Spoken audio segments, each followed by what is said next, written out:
اب نہیں ہے وقت خاموشی سے آنکھیں بند کر کے سالوں کو گزارنے کا، اب نہیں ہے وقت اسی طرح عمر کو بے پرواہی سے خرچ کرنے کا۔ اب تو وقت ہے کہ گنا جائے کب کب اللہ نے کیا کیا احسان کیا تھا، کب کب اللہ نے کیا کیا انعام کیا تھا، اس انعام کی قدر کیا کی ہے، اس انعام کا حق کیا ادا کیا ہے، اس انعام کا شکر کتنا ادا کیا ہے۔ اور اس کے لیے سب سے پہلے رب سے توفیق مانگ۔ جب رب سے توفیق مانگو گے، دل میں خیال پیدا ہوگا تو سوچنا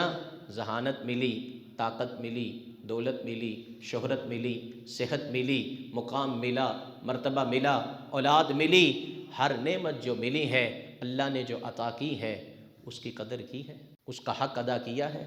اس کا شکر ادا کیا ہے۔ یہ وقت ہے جس میں ذمہ داری اللہ نے لگا دی ہے۔ اب یہ 40 سال کی عمر کے بعد جس بندے کو احساس نہیں اپنی گزری عمر کا، اس گزری عمر کے اندر ملی ہوئی نعمتوں کا، ان نعمتوں کو صحیح استعمال کرنے کا، ان کے مقاصد کو جاننے کا، ان کے مقاصد کو پورا کرنے کا، تو پھر سمجھ لیجئے کہ اس کے بعد اللہ رب العزت کی طرف سے اس کے لیے کسی توفیق کے دروازے کھلیں گے